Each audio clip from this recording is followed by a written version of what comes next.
Shubho Sandhya my to family. কেমন আছেন আপনারা সবাই? আজকে ব্লগটা শুরু করেছি সন্ধ্যার পর থেকে। তো সকালে আর রাতের রুটির জন্য আমি একটা মিক্সড সবজি বুটের ডাল দিয়ে রান্না করে নিচ্ছি। এই যে কাপড়টাতে এক সময় আমি হাতের কাজ করেছিলাম, তো এটা দিয়ে একটা জিনিস বানাবো। কি বানাবো আপনারা সঙ্গে থাকলেই বুঝতে পারবেন। তো আমি একটু মেজারমেন্ট অনুযায়ী ড্রয়িং করে নিলাম, দেন আমি এটা সেলাই করে নেব। এদিকে আমাদের রাতের খাওয়ার পর্ব চলতেছে। আজকে খাচ্ছি আমরা কাঁচা পানির রুটি, বাবাকে দুধ চিড়া দেওয়া হয়েছে। আর আজকের ব্লগে কি দেখাবো অলরেডি আপনারা টাইটেল দেখে হয়তো বা বুঝতে পেরেছেন। শীতের দিনগুলো এমন যে সকাল হতে না হতেই সন্ধ্যা হয়ে যায়, বাট কাজ তো কমে না, কাজ তো সেই থাকে। তো আমি শীতের সময় সাধারণত কিভাবে কাজ করি, তো সেটার উপরেই আজকে ব্লগটা রেখেছি। হয়তোবা আপনাদের ভালো লাগতেও পারে। তো আপনাদেরকে রিকোয়েস্ট করব ভিডিওটা স্কিপ না করে এই ভিডিওটা কন্টিনিউ করবেন, ওকে? রাতের বেলা কাঁচা পানির রুটিটা বানানো হলে যে যেখানে সুবিধা মতো খেয়ে নেয়, টেবিলে আর খাওয়ার ঝামেলাটা থাকে না। তো আমিও বসেছি রান্নাঘরে। তো খাওয়া দাওয়া শেষ করে আমি যেটা রাতের বেলা করি ঘুমানোর আগে, আমি রাতের বেলায় রান্নাঘরটা সুন্দর করে ক্লিন করে রাখি, তাহলে সকালবেলা উঠে আমার কোনো তাড়াহুড়া হয় না। তো কিচেন কাউন্টারটা আমি এটা বাসায় বানানো একটা লিকুইড, এই লিকুইডটা দিয়ে শুধু কিচেন কাউন্টার না, চুলা সব কিছুই আমি খুব ভালোভাবে মুছে নিই, তাহলে তেল চিটকা ভাব থাকে না। আর অনেক সময় রান্নাঘর যদি তেল চিটকা ভাব থাকে বা খাবার যদি পড়ে থাকে, তাহলে কিন্তু পিঁপড়া আসে।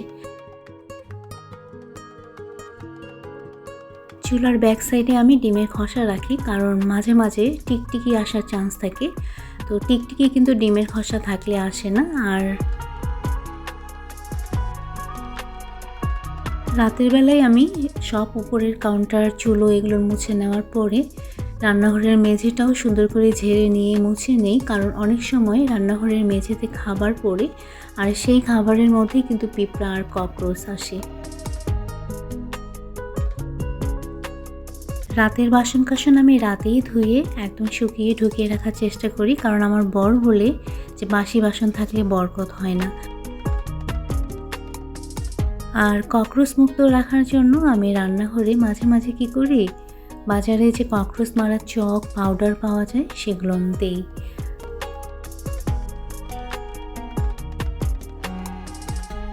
আর আরেকটা যেটা আমি করি পজিটিভ মোটিভেশন পাওয়ার জন্য, ঠিক রান্নাঘরে শোয়ার আগে আগরবাতি বা ধূপকাঠি এগুলো যদি আমরা জ্বালিয়ে দিই, তাহলে সকালবেলা রান্নাঘরে একটা সুন্দর স্মেল।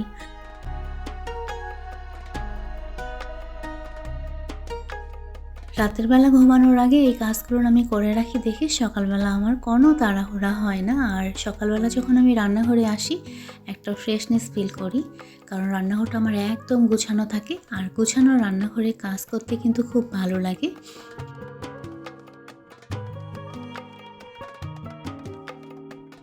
আর এইভাবে রাতের বেলা যদি রান্নাঘরটা গুছিয়ে রাখা হয়, তাহলে কিন্তু পোকামাকড় ককরোচ এগুলো কোনো কিছুই হবে না।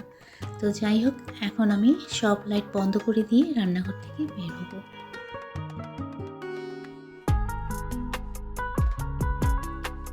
Good morning my to family.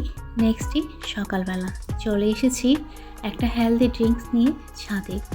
আজকে আমি নিয়েছি গরম পানির সঙ্গে লেবু আর মধু, আর ছাদে এসে ফ্রেশ পুদিনা পাতা। ছাদে ঘুরে ঘুরে গাছের ফুলগুলো দেখতেছি আর সকালের হালকা স্নিগ্ধ রোদ ফিল করতেছি। তো রুম্পা আপু আমাকে জিজ্ঞেস করেছিল এই মরিচের গাছের বিচি দিয়ে গাছ হয় নাকি। তো আপু, আমি এই যে গাছটা দেখালাম না, এটা কিন্তু আমি সেই মরিচের বিচি দিয়েই গাছ করে তারপরে মাশাআল্লাহ এখন মরিচ ধরেছে। আজকের সকালটা আমার একটু লেটে শুরু হয়েছে। ঘুম থেকে উঠে দেখতেছি আমার বর নাই, তো বুঝতে পারলাম সে ছাদে গিয়েছে। তো ছাদে এসে দেখতেছি ও আগাছা পরিষ্কার করতেছে ছাদের গাছগুলোর। তো তো ছাদের মধ্যে ঝাড়ু বেলচা সব কিছু নিয়ে এসে রেখে দিয়েছে। তো আমি বুঝতে পারলাম যে সে আজকে ছাদ ঝাড় দিবে, কারণ গত কয়েকদিন এত বাতাস, আর বাতাসের কারণে ফুলগুলো সব ঝরে পড়ে পুরো ছাদ একদম ময়লা হয়ে গিয়েছে। আমার বর তো গাছের আগাছা পরিষ্কার করতেছে, আর আমি ভাবলাম যে ঝাড় দেওয়া আমি শুরু করি। তো আমি যদি ঝাড় দিয়ে দিই তাহলে কিছুটা হলেও তার সময়টাও বেঁচে যাবে, কারণ তাকেও তো অফিসে যেতে লাগবে, আবার রোদ উঠলে তখন কাজ করতে খুব কষ্টই হবে।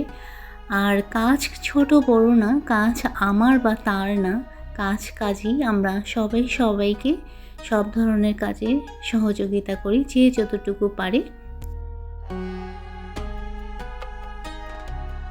শীতের সকালটা যদি আমরা একটু তাড়াতাড়ি শুরু করি তাহলে কিন্তু অনেকটা কাজ আমরা আগে আগে করে নিতে পারি। যেহেতু ছোট দিনের বেলা, সময় সবারই কিন্তু আসলে মিলে না, কিন্তু সকালটা যদি আমরা তাড়াতাড়ি শুরু করি তাহলে অনেকটা কাজ আমরা আগে আগে করে নিতে পারি। তো মাশাআল্লাহ, ছাদটা পরিষ্কার করার পরে অনেক সুন্দর লাগতেছে।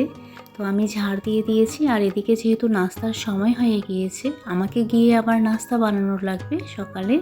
তো আমি আমার বরকে বললাম যে তুমি ওগুলো তুলে নাও, আর আমি যাচ্ছি নিচে।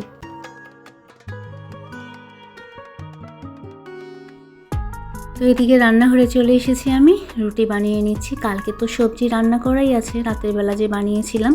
তো আমরা যদি সবজিটা একটু বেশি পরিমাণে বানিয়ে রাখি তাহলে কিন্তু সকালবেলা উঠে আর তাড়াহুড়া হয় না। এজন্য আমি চেষ্টা করি রাতের বেলায় সবজিটা বেশি করে রান্না করার, বা দুপুরে যদি রান্না করি সেটাও বেশি পরিমাণে রান্না করার।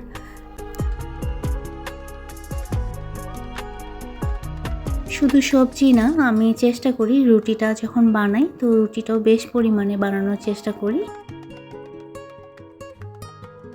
তো ভিডিওর এই পর্যায়ে এসে বরাবরের মতো আজকেও আমি আপনাদেরকে রিকোয়েস্ট করব, যারা এখনও ভিডিওটাতে লাইক করেননি প্লিজ ভিডিওটাতে লাইক করে দিয়ে ভিডিওটা কন্টিনিউ করবেন, ওকে। আর ভিডিও রিলেটেড একটা হেলদি কমেন্ট করে দেবেন তখনই যখন ভিডিওটা আপনার ভালো লাগবে। বেশি পরিমাণে রুটি বানানোর পরে আমি হটপটে এইভাবে রাখি। তো নিচে একটা কাপড় দিয়ে দিই, দেন রুটিগুলো দেওয়ার পরে আবার আরেকটা কাপড় দিয়ে ঢেকে দিই। তো এই কাপড়টা আপনারা খেয়াল করেছেন কোনটা? ওই যে শুরুতে আমি দেখিয়েছিলাম যে হাতে বানানো কাপড়, এটা একটা কাজ করব, সেলাই করব, ওই যে রুটির মধ্যেই ঢেকে দেওয়ার জন্যই আমি এটা বানিয়েছি। আপনারা চাইলে এইভাবে পুরনো কাপড় দিয়ে সুন্দর করে হটপট বা যেই পটে রাখবেন সেই পটের আকৃতি করে ছোট্ট রুমালের মতো বানিয়ে নিতে পারেন। তো ওটা দেওয়ার পরে দেন রুটি দেওয়ার পরে আবার যদি কাপড় দিয়ে ঢেকে দেওয়া হয়, এভাবে কিন্তু রুটিটা বেশ ভালোই থাকে। এদিকে আমার বর আর ছেলে ওরা দুজনেই চলে গিয়েছে, আর আমার মেয়ের আজকে ইউনিভার্সিটিতে ক্লাস নাই, কারণ ওর কিছুদিন আগেই পরীক্ষা শেষ হয়েছে, যার কারণে ক্লাস এখনও শুরু হয়নি।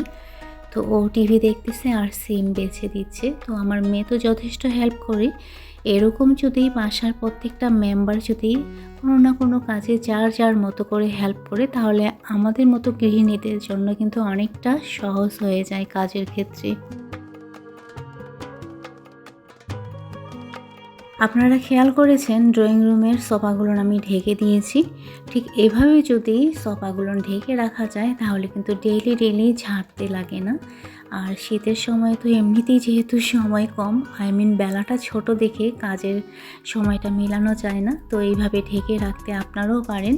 আর এদিকে আমি রান্নার জন্য সব কিছু রেডি করে নিয়েছি। ইতিমধ্যে আমি কিন্তু একটু রেস্ট নিয়েছি, 1 ঘন্টার মতো রেস্ট নিয়ে কিন্তু রান্নাঘরে চলে এসেছি। তো আমি কেন রেস্ট নিতে পেরেছি? কারণ আমি সকাল সকাল ঘুম থেকে উঠেছি। তো সকাল সকাল ঘুম থেকে উঠলে দেখবেন যে কাজগুলো সব স্মুথলি হয়ে যায়। আবার আপনি চাইলে একটু রেস্ট নিতে পারেন, আপনি চাইলে একটু আপনারা হয়তোবা খেয়াল করেছেন আমি বেশ পরিমাণে কিন্তু সবজি রান্না করতেছি। আর এই সবজিটা গত 2 দিনের জন্য।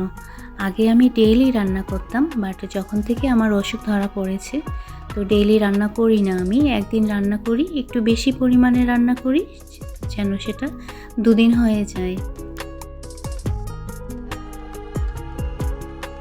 তো বাবার খেতে অসুবিধা আগে হতো দেখে ডেইলি রান্না করা হতো, বাট যখন থেকে আমার অসুখ ধরা পড়েছে বাবা কিছু বলে না, তো আমিও যখন রান্না করি একটু বেশি পরিমাণেই রান্না করি। আপনারা চাইলেও এইভাবে বেশি পরিমাণে রান্না করে ফ্রিজে বক্সে বক্সে রাখতে পারেন, যদি আপনাদের ফ্রিজের খাওয়ার ক্ষেত্রে অসুবিধা না হয়।